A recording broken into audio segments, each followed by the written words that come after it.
ఇది ఇప్పుడు ప్యాక్ చేయండి. గాజులు వచ్చే నెల తీసుకుంటానులే. వచ్చే నెల ఎందుకు? అంటే పెద్ద ఇన్వెస్ట్మెంట్ కదా, మొత్తం ఒకేసారి కొనడం ఎందుకని. అలా చేస్తే వచ్చే నెల బంగారం ధర పెరిగిపోతుందేమో. కావాల్సినవి తెలిసినప్పుడు కొనడానికి మాత్రం కన్ఫ్యూజన్ దేనికి? మలబార్ అడ్వాన్స్ వెడ్డింగ్ ప్లాన్ ఉందిగా, చెప్పండి. మీరు కొనాలనుకుంటున్న బంగారం మొత్తంలో 10% అడ్వాన్స్ పే చేస్తే చాలు. మేము దాన్ని ఈ రోజు బంగారం ధరకే బ్లాక్ చేసి ఉంచుతాం. ఫైనల్ పర్చేస్ అప్పుడు మీరు బుక్ చేసుకున్న ధర లేదా కొనుగోలు చేసే రోజు ధర రెండిట్లో ఏది తక్కువైతే ఆ ధరకే పొందొచ్చు. అంటే రిస్క్ చిన్నది, ఆనందం పెద్దది. బాగుంది కదా. నా కుటుంబం, నా సంబరం, నా మలబార్. నమస్తే, పినే న్యూస్ స్వాగతం. ముఖ్యమంత్రి జగన్మోహన్ రెడ్డి సంక్షేమ పథకాలు, పేదలకు నగరంలో ఇళ్ల పట్టాల పంపిణీ కార్యక్రమాలకు ఆకర్షితులై వైసీపీ పార్టీలోకి టీడీపీ నుండి వలసలు వస్తున్నారని వైసీపీ యువ నాయకులు బాలినేని ప్రణీత్ రెడ్డి తెలిపారు. 48వ డివిజన్లో టీడీపీకి చెందిన 30 కుటుంబాలు బాలినేని ప్రణీత్ రెడ్డి సమక్షంలో వైసీపీ తీర్థం పుచ్చుకున్నారు. వారికి వైసీపీ కండువా కప్పి పార్టీలోకి సాదరంగా ఆహ్వానించారు. ఈ కార్యక్రమంలో వైసీపీ నాయకులు వేమూరి మాల్యాద్రి, కార్పొరేటర్ వేమూరి భవానీ, వైసీపీ నాయకులు తదితరులు పాల్గొన్నారు. ఇచ్చిన మాట తప్పితే ఓటు వేయొద్దని చెప్పిన దమ్మున్నడు జగను. చెప్పిన మాట చెప్పినట్టుగా చేసిన మా రాజన్న కొడుకుర జగను. ఏ కష్టం రావద్దని పేద గుండెకు ప్రతి పథకం పంపిండుర గడప గడపకు. పులి గడపలో పులి పుట్టినట్టే పుట్టిండురా. జెండలు జత కట్టడమే మీ ఎజెండా, జనగుండల గుడి కట్టడమే జగను ఎజెండా. బలిరా బలి బలిరా బలిరా, పులి వెందులలో పుట్టిందా పులిరా. కుర్చీల కూర్చోవడమే మీ ఎజెండా, కుర్చీ జనమే ఇవ్వాలన్నది జగను ఎజెండా. బలిరా బలి బలిరా బలిరా, పేద బతుకుల మార్చినది ఆ పులిరా. గవర్నెన్స్ లో ఎప్పుడు చూడని అభివృద్ధి ఈ రోజు జరుగుతా ఉంది. మొట్టమొదటిసారిగా స్కూళ్లు మారుతా ఉన్నాయి, రూపురేఖలు మారుతా ఉన్నాయి. హాస్పిటల్స్ కు మొట్టమొదటిసారిగా ప్రివెంటివ్ కేర్ అన్నది దేశానికే పరిచయం చేస్తా ఉన్నాం బుల్లెట్ క్లినిక్స్ ద్వారా. ఈ 4 సంవత్సరాల కాలంలోనే ఏకంగా మా అన్న ప్రభుత్వంలో మరో 4 సీపోర్ట్స్ ఈ రోజు వేగంగా కట్టడం జరుగుతా ఉంది అని కూడా చెప్పండి. మెరుగని ఆ పేరుకు హడలు, అసలంచబోడు ఎవడికి మెడలు. ఆయనెదురుగా కొడుతున్నారు తొడలు, వేసుకుంటారు రా తప్పక చెడలు. పేదోడి కంచౌల 4 మెతుకుల కోసం ప్రజా సంకల్ప యాత్ర చేసి గెలిసెర యుద్ధం. సీమ పౌరుషం పక్కన పెట్టిండుర పేదల కోసం. జెండలు జత కట్టడమే మీ ఎజెండా, జనగుండల గుడి కట్టడమే జగను ఎజెండా. బలిరా బలి బలిరా బలిరా, పులి వెందులలో పుట్టిందా పులిరా. కుర్చీల కూర్చోవడమే మీ ఎజెండా, కుర్చీ జనమే ఇవ్వాలన్నది జగను ఎజెండా. బలిరా బలి బలిరా బలిరా. బయటకు వచ్చేవాళ్ళు కాదు, ఇప్పుడు వాళ్ళే స్వచ్ఛంగా పార్టీ కోసం పనిచేస్తాము, మేము ఓట్లు మారుస్తాము, జగన్ గారి స్కీమ్స్ చాలా బాగున్నాయి, మీ పట్టాలు ఇచ్చి ఉన్నారు, సో మేము కంపల్సరీ పార్టీ రావాలా, మేము పనిచేస్తామని వాళ్ళే బయటకు వచ్చారు. చాలా సంతోషమైన విషయం. ఈరోజు ఈ ప్రోగ్రాము చేసినందుకు ముఖ్యంగా ఈ కార్పొరేటర్ మాల్యాద్రి అన్నకి, విజయలక్ష్మి అక్కకి, కార్యకర్తలకి అందరికీ ధన్యవాదాలు తెలుపుకుంటున్నాను. ఒకటే, జగన్ గారు స్కీమ్స్ ఎక్కడ జగన్ గారు రాకపోతే మళ్ళీ స్కీమ్స్ ఎక్కడ ఆగిపోతాయో అని ఒక లేడీస్లో ఒక బాండ్ జగన్ గారితో బాగా మాకంటే ఎక్కువ ప్రేమ జగన్ మీద చూపిస్తున్నారు లేడీస్. అది క్లియర్గా కనిపిస్తుంది వాళ్ళ మాటల్లో. సో నేను ఒకటే చెప్తున్నా, కన్ఫామ్గా పోయిన మెజారిటీ దాటిద్దని నాకు కాన్ఫిడెన్స్ వచ్చింది. ఎందుకంటే ఎక్కడికి వెళ్ళినా లేడీస్లో బాగా రెస్పాన్స్ ఉంది, యూత్లో కూడా. ఒక సీఎం ఎందుకు ఎస్సీ ఎస్టీ బీసీ అంటాడో అని అనుకుంటూ ఉండేవాళ్ళం, కానీ చూస్తుంటే క్లియర్గా అర్థమవుతుంది. ఎస్సీ ఎస్టీ బీసీలు ముస్లిమ్స్ ఆల్మోస్ట్ వన్ సైడ్ అయిపోతున్నారు, 70-80% ఓట్లు పడిపోతాయి. సో అందుకని గట్టిగా చెప్తున్నా, 20,000 పైన మెజారిటీ ఉంటుంది ఈసారి ఒంగోలులో, వన్ సైడ్ ఎలక్షన్ ఉంటుంది. అంటే ఈ మధ్య రీసెంట్గా జనసేన, టీడీపీ, బీజేపీ కలిసి దాని ఎఫెక్ట్ ఏమన్నా? అంటే ముస్లిమ్స్, మైనారిటీ, క్రిస్టియన్స్లో ప్లస్ అయ్యింది కదా బీజేపీ కలవటం వల్ల. మేబీ కొన్ని క్యాస్ట్లో, అప్పర్ క్యాస్ట్లో కొంచెం తగ్గచ్చు, అంతేగాని దాని ఎఫెక్ట్ అంతేం లేదు. ప్లస్ ఏ ఉంటుంది కానీ మైనస్ అంత ఉండదు. ఎందుకంటే 3 పార్టీలు కలిసినప్పుడు ఏ పార్టీ మేనిఫెస్టో వర్కౌట్ అయితే చెప్పండి. ప్రతి పార్టీకి ఒక మేనిఫెస్టో ఉంటుందిగా. ఇప్పుడు ఏ మేనిఫెస్టో ఇంప్లిమెంట్ చేస్తారు వాళ్ళు? జాయింట్ మేనిఫెస్టో రిలీజ్ చేస్తారు, వాళ్ళ పార్టీ ఇంట్రెస్ట్ వాళ్ళకు ఉంటాయి. వాళ్ళ పార్టీ ఇంట్రెస్ట్ చూసుకుంటారా, పబ్లిక్ ఇంట్రెస్ట్ చూస్తారో అర్థం కావట్లేదు. అదిగో పబ్లిక్ ఆలోచిస్తారు కదా. ముగ్గురు నాయకులు. ఈరోజు మా 48వ డివిజన్లో 30 కుటుంబాలు పైగా వైసీపీలో చేరటం జరిగింది. వాళ్ళందరినీ ఈరోజు మా యంగ్ డైనమిక్ లీడర్ ప్రణీత్ బాబు ఆధ్వర్యంలో చేర్చుకోవడం జరిగింది. వాళ్ళందరూ మా వాసన చేసేటువంటి కొన్ని సేవలు అయితేమి, వాసన ఇచ్చినటువంటి కొంతమందికి సహాయం అయితే వాళ్ళందరూ అందుకని స్వచ్ఛందంగా ఇళ్లలోంచి బయటకు వచ్చి ఎప్పుడు ఇంట్లోంచి బయటికి రారు. అలాంటి వాళ్ళు అందరూ వచ్చి మేము ఎలక్షన్లకు వాసన కోసం కష్టపడి తిరుగుతాము. వాసనను గెలిపించడమే మా ధ్యేయం. ఎందుకంటే వాసన లాంటి వ్యక్తి మాకు అవసరం.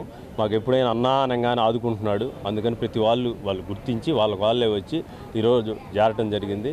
అలాగే మా డివిజన్ మహిళా నాయకురాలు శ్రీదేవి అయితేమి, మన విజయ అయితేమి, తిరుపతమ్మ, అలాగే మల్లేశ్వరి, అంజమ్మ, వీళ్ళందరూ ఆధ్వర్యంలో వీళ్ళందరూ కష్టపడి ఇక మా డివిజన్లో కూడా బాగా మెజార్టీ తీసుకొస్తామని చెప్పి వాసనకి పోయినసారి వచ్చిన దాని మీద నాకు 600 మెజార్టీ రావడం జరిగింది. ఈసారి వాసనకి 600 నుంచి 800 మెజార్టీ తీసుకురావడానికి మేమందరూ కృషి చేసి వాసనని పోయినసారి 25,000తో గెలవడం జరిగింది. ఈసారి ఇంకొక 5,000తో 30,000తో గెలిపిస్తామని చెప్పి మేమందరం కష్టపడి పనిచేస్తామని చెప్పి ఈరోజు మేము చెప్పడం జరుగుతుంది. మీడియా వాళ్ళకి నమస్కారం అండి.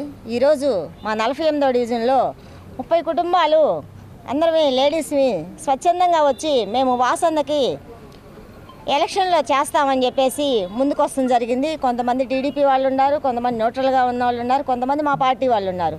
మాల్యాద్రాన్ సమక్షంలో, మా మహిళా నాయకురాల సమక్షంలో, బాబుగారి సమక్షంలో మన పార్టీలో స్వచ్ఛందంగా చేర్చడం జరిగింది. అదేవిధంగా రేపు మేము వాసన విజయానికి మేమందరం కలిసికట్టుగా కృషి చేస్తామని చెప్పి మరొకసారి మీడియా ద్వారా మేము తెలియజేస్తున్నాము.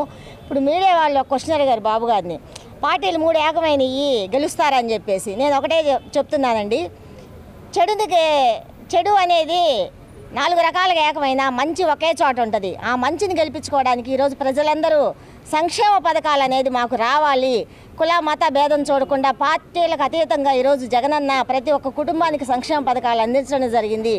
ఆ సంక్షేమ పథకాలు మళ్ళీ రావాలంటే మళ్ళీ మా జగనన్న రావాలని, అదేవిధంగా పేదవాడికి ఏ కష్టం వచ్చినా మా వాసన ఇంటికి వెళ్తే మాకు ఏదో ఒక తన దగ్గర సహాయం చేస్తాం అనేది ప్రతి ఒక్కరూ లబ్ధి పొంది ఉందాం. కాబట్టి ఇక్కడ మా వాసన రావాలని చెప్పేసి మేమందరం కలిసికట్టుగా కోరుకుంటున్నాం. రాష్ట్రంలో జగన్మోహన్ రెడ్డి ప్రభుత్వం ఈ 5 ఏళ్లలో మాదిగలకు సంక్షేమం లేకుండా చేసిందని ఎంఆర్పీఎస్ వ్యవస్థాపక అధ్యక్షులు మందకృష్ణ మాదిగ విమర్శించారు. ఈ ఎన్నికల్లో జగన్కు వ్యతిరేకంగా పోరాటం చేసి తగిన బుద్ధి చెప్తామన్నారు. స్థానిక అంబేద్కర్ భవన్లో ఆయన మీడియాతో మాట్లాడారు. మా అభివృద్ధికి జగన్మోహన్ రెడ్డి గారి ప్రభుత్వమే అడ్డుగా ఉందని కూడా నిర్ధారణ జరిగింది. మరొకసారి పాత్రికేయ ఎలక్ట్రానిక్ నిరుక్తులు గుర్తు చేస్తున్నాం. ఆంధ్రప్రదేశ్లోని వైఎస్ జగన్మోహన్ రెడ్డి గారి ప్రభుత్వం మాదిగలకు అనుకూలం కాదని తేలిపోయింది. విద్య, ఉద్యోగ, సంక్షేమ, రాజకీయ రంగాల్లో మా అభివృద్ధికి జగన్మోహన్ రెడ్డి గారి ప్రభుత్వమే అడ్డుగా ఉందని 5 ఏళ్ల జగన్మోహన్ రెడ్డి గారి ప్రభుత్వం నిరూపించుకుంది. అందువల్ల రాబోయే ఎన్నికల్లో మాదిగ రిజర్వేషన్ పోరాట సమితి జగన్మోహన్ రెడ్డి గారి ప్రభుత్వానికి వ్యతిరేకంగానే రాజకీయ నిర్ణయం తీసుకోబోతుందని కూడా మేము ముందుగానే స్పష్టం చేస్తున్నాం.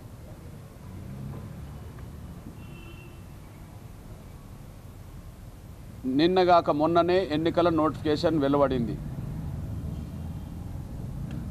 నిన్నగాక మొన్న ఎన్నికల నోటిఫికేషన్ వెలువడింది. ఇక జగన్మోహన్ రెడ్డి గారి ప్రభుత్వం అమలు చేసే కొత్త నిర్ణయాలు ఏమి ఉండవు. ఇక జగన్మోహన్ రెడ్డి గారి ప్రభుత్వం అమల్లోకి తీసుకొచ్చే కొత్త పథకాలు ఏమీ ఈ ప్రభుత్వం అమలు చేయదు. కాబట్టి గత 5 ఏళ్ల ఆయన పాలనలో మాదిగల ఆకాంక్షలకు అనుగుణంగా ఆయన పరిపాలన కొనసాగలేదనే విషయం స్పష్టంగా ఆధారం ఉన్నది, అర్థమవుతున్నది. ముందుగా మాదిగల చిరకాల ఆకాంక్ష అయిన ఎస్సీ రిజర్వేషన్ల వర్గీకరణ అంశం పట్ల జగన్మోహన్ రెడ్డి గారి ప్రభుత్వం సానుకూలం కాదని, వ్యతిరేకంగానే ఉన్నదని స్పష్టంగా రుజువైంది. అందుకు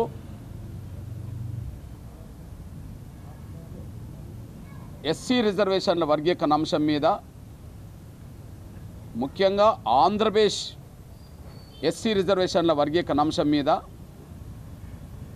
ఫిబ్రవరి 6, 7, 8 తేదీల్లో సుప్రీంకోర్టులో 7 జడ్జీలతో కూడిన రాజ్యాంగ ధర్మాసనం విచారణ చేపట్టింది. ఆ కేసు ఆంధ్రప్రదేశ్కి సంబంధించిన ప్రభుత్వం ఈవి చిన్నయ్యకు సంబంధించిన కేసు. ఆంధ్రప్రదేశ్కి సంబంధించిన ప్రభుత్వం, ఉమ్మడి ఆంధ్రప్రదేశ్ ప్రభుత్వం సంబంధించిన ప్రభుత్వం ఈవి మాల మహానాడుకు సంబంధించిన ఈవి చిన్నయ్యకు సంబంధించిన కేసు కలయ్యేంత వరకు, ఓటింగ్ జరిగేంత వరకు అహర్నిశలు శ్రమిస్తాం. అదే సమయంలో ఎస్సీ వర్గీకరణ విషయంలో గతంలో వర్గీకరణ అమలు చేసింది గౌరవ చంద్రబాబు నాయుడు గారు కనుక ఆయన ప్రభుత్వ హయాంలో ఉమ్మడి ఆంధ్రప్రదేశ్లో వర్గీకరణ తను అమలు చేయడం వల్లనే విద్యా ఉద్యోగ రంగాల్లో, ముఖ్యంగా ఉద్యోగాల్లో 22,000కు పైగా ఉద్యోగాలు, వేలాది ఉన్నత విద్యా అవకాశాలు ఆయన ప్రభుత్వంలో మాకు కొంత అవకాశాలు పెరిగినాయి కనుక సెకండ్ ప్రయారిటీగా ఆయన కృతజ్ఞత చాటుతాం. మేము ఆయన పట్ల కొంత మాకు అభిమానం ఉండడానికి కారణం ఏంటంటే ఆయన ప్రభుత్వంలో కొంత మా జాతికి కొంత మేలు జరిగిందని. మొన్న 5 ఏళ్ల కాలంలో కొంత ఆయన తప్పుడాడు చేసిన ఆయన వర్గీకరణ విషయంలో మళ్ళీ ముందుకు వస్తున్నాడు కనుక రేపు సుప్రీంకోర్టులో ఏ నిర్ణయం జరిగినా వర్గీకరణ అమలు చేయాల్సింది ఆంధ్రప్రదేశ్ ప్రభుత్వం కనుక ఆంధ్రప్రదేశ్ ప్రభుత్వంలో వర్గీకరణకు అనుకూలం జగన్మోహన్ రెడ్డి గారు అనుకూలం కాదని రుజువు అవుతుంది కనుక మళ్ళీ వర్గీకరణ చేపిస్తానని వర్గీకరణకు అనుకూలంగా మాట్లాడుతున్నది గౌరవ చంద్రబాబు నాయుడు గారు కనుక కేంద్రంలో పెద్దలు నరేంద్ర మోడీ గారి సహకారంతో రాష్ట్రంలో చంద్రబాబు నాయుడు గారి అండతో వర్గీకరణ అమలు చేయించుకోవడం అనేది, ఆంధ్రప్రదేశ్లో వర్గీకరణ అమలు చేసుకోవడం అనేది మా ప్రధాన బాధ్యతగా గుర్తించి ఖచ్చితంగా సెకండ్ ప్రయారిటీగా చంద్రబాబు నాయుడు గారికే మా కృతజ్ఞత చాటుతాం. ఎందుకంటే ఆయన ప్రభుత్వ హయాంలో మా జాతి బిడ్డలు కొంత మేలు జరిగిందనే విషయం మాకు తెలుసు కనుక గత 5 ఏళ్లలో 1-2 పొరపాట్లు జరిగినా మళ్ళీ సరిదిద్దుకుంటాడనే విషయం, సరిదిద్దుకోవడానికి ఆయన ప్రయత్నం చేస్తున్న విషయం మాకు రుజువు అవుతుంది కనుక ఆయనకు అండగా నిలబడడం. ఒక మాట చెప్పాలంటే టీడీపీ, బీజేపీ, జనసేన కూటమికి మా సహకారాన్ని అందించడం అనేది మా బాధ్యతగానే గుర్తిస్తాం. అదే పెద్దలతోటి, బీజేపీ పెద్దలతోటి, అదే సమయంలో జనసేన పెద్దలతోటి కూడా మేము కొన్ని విషయాల మీద చర్చించి ప్రతిపాదనలు కూడా పెడతాం. ముందుగా ఆ ప్రతిపాదనలో ఎస్సీ రిజర్వేషన్ల వర్గీకరణ అంశం ఎలాగ ఉంటుంది, ప్రత్యేకంగా మాదిగల సంక్షేమం సంబంధించిన అంశం ఎలాగ ఉంటుంది, మాదిగల రాజకీయ ప్రాతినిధ్యం సంబంధించిన విషయం కూడా ఎలాగ ఉంటుంది మా చర్చల్లో. కానీ రెండో అంశం దళిత వర్గాల సంక్షేమ పథకాలు జగన్మోహన్ రెడ్డి గారి ప్రభుత్వం ఫలాన్ని రద్దు చేసిండని చెప్పి చంద్రబాబు నాయుడు గారు పదే జగన్మోహన్ రెడ్డి గారి ప్రభుత్వాన్ని విమర్శించాడు. అదే సమయంలో దళిత సంక్షేమ పథకాలను ఫలాన్ని రద్దు చేసిందని చెప్పి జనసేన, బీజేపీ వాళ్ళు కూడా విమర్శలు పెడుతూ వచ్చారు. ఇప్పుడు మేము మా ప్రధాన చర్చల్లో, రేపు పెట్టబోయే ప్రధాన చర్చల్లో జగన్మోహన్ రెడ్డి గారి ప్రభుత్వం ఇప్పటి వరకు పేదలకు అమలుగా చేస్తున్న ఏ పథకాలు అవుతున్నాయో ఆ పథకాలు కొనసాగిస్తూనే జగన్మోహన్ రెడ్డి గారి ప్రభుత్వం దళిత వర్గాల పథకాలు ఏవైతే రద్దు చేసిండో వాటిని మీరు పునరుద్ధరించాలని చెప్పి మేము కోరుతాం. తన భవిష్యత్ కార్యాచరణ 2-3 రోజుల్లో వెల్లడిస్తానని టీడీపీ నెల్లూరు పార్లమెంటు నియోజకవర్గ ఉపాధ్యక్షులు ఇంటూరి రాజేష్ తెలిపారు. కందుకూరులోని తన కార్యాలయంలో అభిమానులు, అనుచరులతో ఆత్మీయ సమావేశం నిర్వహించారు. అనిశ్చితి ఏర్పడింది. ఆ తరువాత జరిగిన పరిస్థితుల్లో, కరోనా టైంలో కానీ, ఆ తర్వాత జరిగినటువంటి పంచాయతీ ఎలక్షన్లో కానీ ఆ తర్వాత జరిగినటువంటి పార్టీ కార్యక్రమాల్లో కానీ ప్రతి ఒక్క కార్యక్రమం మిస్ కాకుండా బాబు గారు ఆదేశించినట్లుగా ఈ కందుకూరు నియోజకవర్గంలో పార్టీ తరపున ఏ ప్రోగ్రాం జరిగినా కానీ ప్రతి ప్రోగ్రాం కూడా ప్రతి మండల స్థాయి కానీ కాన్స్టిట్యున్సీ స్థాయి కానీ గ్రామ స్థాయి కానీ అలాగే ప్రతి వార్డులో కూడా ఎక్కడా కూడా ప్రతి తెలుగుదేశం కుటుంబ సభ్యులందరినీ పిలిచి ఆ కార్యక్రమంలో పాల్గొనేటట్టు చేసి అహర్నిశలు తెలుగుదేశం పార్టీ కోసమే పనిచేస్తూ వస్తూ ఉన్నాం. అంతేకాకుండా ఆ రోజు జరిగినటువంటి పరిస్థితుల్లో ఇన్ఛార్జ్ పదవి రానప్పటికీ కూడా ఆ రోజు పంచాయతీ ఎలక్షన్లో ఏదైతే ప్రతి విలేజ్ తిరిగి ప్రతి గ్రామ పార్టీ అధ్యక్షుడికి కానీ కార్యకర్తలకు కానీ మనం ఆ రోజు ఒక భరోసా ఇచ్చాం. ఎందుకు ఇవ్వాల్సి వచ్చిందంటే ఆ రోజు ఉన్న అనిశ్చితిలో ఏ ఒక్క కార్యకర్త కూడా మన బిల్లులు ఆగిపోవటం వలన బయటకు వచ్చే పరిస్థితి లేదు, పోటీ చేసే పరిస్థితి లేదు. ఆ రోజు శివరాం గారు నేను వెళ్ళి అక్కడ ప్రతి ఒక్కరిని పోటీ చేయమని రిక్వెస్ట్ చేసినప్పుడు ఈరోజు మీరు వచ్చారండి మా బిల్లులు ఆగిని ఇస్తున్నారు కాబట్టి నేను ఈరోజు ఇక్కడికి వస్తున్నానని చెప్తే మీరే చూశారు. దాదాపుగా కొన్ని వేల మంది ఇక్కడికి వచ్చి అన్న మీ అంటే మేము ఉన్నామంటే నేను ఒకటే చెప్తున్నా, వాళ్ళ నిర్ణయం తీసుకొని ఈరోజు ప్రతి ఒక్కరూ కూడా నా మీద అభిమానం, తెలుగుదేశం పార్టీ మీద అభిమానంతో కూడా ప్రతి ఒక్కరు వచ్చారు. తెలుగుదేశం పార్టీ అనేది ప్రతి ఒక్కరూ కూడా అభిమానిస్తూనే వస్తున్నాం. ఈరోజు ప్రతి ఒక్క కార్యకర్త కూడా ఇక్కడికి వచ్చి వాళ్ళది అన్న మనం ఎట్లా చేద్దాం, మన దిశానిర్దేశం ఏంది అని మాట్లాడడానికి వచ్చారు. వాళ్ళ నిర్ణయాలన్నీ తీసుకుంటాను. మళ్ళీ 2-3 రోజుల్లో మిమ్మల్ని అందరినీ పిలుస్తాను. అంతేకాకుండా రేపటి నుంచి నా తరపున ఏదన్నా పార్టీలో సర్వేలు వెనకబడ్డానని చెప్పి ప్రతి మండలము ప్రతి విలేజ్ గడప గడపకి వెళ్ళి నా తరపున ఏదన్నా పొరపాటు జరుగుంటే మా నాయకులను కనుక్కొని నాకు అవకాశం ఇవ్వండి, మీరు పార్టీ దృష్టికి తీసుకెళ్ళనని చెప్పి ప్రతి ఒక్కరిని అభ్యర్థిస్తానని సలహా తీసుకున్నాను. ఏ నిర్ణయం తీసుకుంది మన కార్యకర్తలందరూ కూడా ఇక్కడికి వచ్చిన వాళ్ళు అందరూ కూడా టీడీపీ కార్యకర్తలే. ప్రతిదీ కూడా గమనిస్తూ ఉంటుంది పార్టీ. ప్రజాభీష్టం మేరకే నిర్ణయం తీసుకుంటుంది, కానీ మనం మారమంటే మారవరు. ప్రజలందరూ కూడా ఈరోజు టికెట్లు అనౌన్స్ అయిన దగ్గర 10 దిక్కులో కూడా మీరు చూస్తూ ఉన్నారు. ప్రజా నిర్ణయాన్ని వ్యతిరేకించి ఏ పార్టీ కూడా నిర్ణయం తీసుకునేది నేను అనుకుంటున్నాను. నేను మా కార్యకర్తలతోటి ఇప్పుడు వచ్చారు, మీరందరూ కూడా చూస్తూ ఉన్నారు. అందరి సలహాలు తీసుకున్న తర్వాత మళ్ళీ మీ క్వశ్చన్లన్నిటికీ 2-3 రోజుల్లో సమాధానం చెప్తా. నేను మా కార్యకర్తలది మాట్లాడిన తర్వాత 2-3 రోజుల్లో మీకు కంపల్సరీ ఆన్సర్ చెప్తా. ప్రతి ప్రశ్నకి ముందల నన్ను నమ్ముకొని 4.5 సంవత్సరాలు నా ఇమ్మిడి తిరిగిన కార్యకర్తలు ముఖ్యం. నాకు పదవి కాదు, వాళ్ళ సమాధానం వాళ్ళ సలహాలు అన్నీ తీసుకున్న తర్వాత మళ్ళీ క్షుణ్ణంగా మీతోటి 1 అవర్ చెప్పి చెప్తాను. నేను చెప్తున్నాను కదండి, ఈరోజు మీరు చూస్తూనే ఉన్నారు. రామ్ గోపాల్ రెడ్డి గారు, రూప్ కుమార్ యాదవ్ గారు వచ్చారు. పరిస్థితి అంతా వాళ్ళు గమనించారు. అధిష్టానం దృష్టికి తీసుకెళ్తామన్నారు. అది వాళ్ళు కూడా సమయం అడిగారు. దాన్ని బట్టి అందుకనే కదా ఆ సమయము ఈరోజు ఇక్కడికి వచ్చినటువంటి ప్రతి ఒక్క కార్యకర్త టీడీపీ కుటుంబ సభ్యుడే. వాళ్ళ సలహాలు తీసుకొని తప్పకుండా మిమ్మల్ని మళ్ళీ కాల్ఫర్ చేసి మీ ప్రశ్నలందరికీ ఆ రోజు క్లియర్గా సమాధానం ఇస్తాం. నిర్ణయం తీసుకోండి. అది ఎవరైనా మీరు పునరాలోచించి ఎవరైతే గెలుస్తారనుకుంటారో మీరు పర్సనల్గా ఎంక్వైరీ చేసుకోండి. ప్రతి విలేజ్ టు విలేజ్ పునఃసమీక్షించుకోండి అని చెప్పి నేను రిక్వెస్ట్ అయితే చేశాను. ఇప్పుడు ప్రకటించిన ఈ వార్తంతో సమాప్తం. నమస్కారం.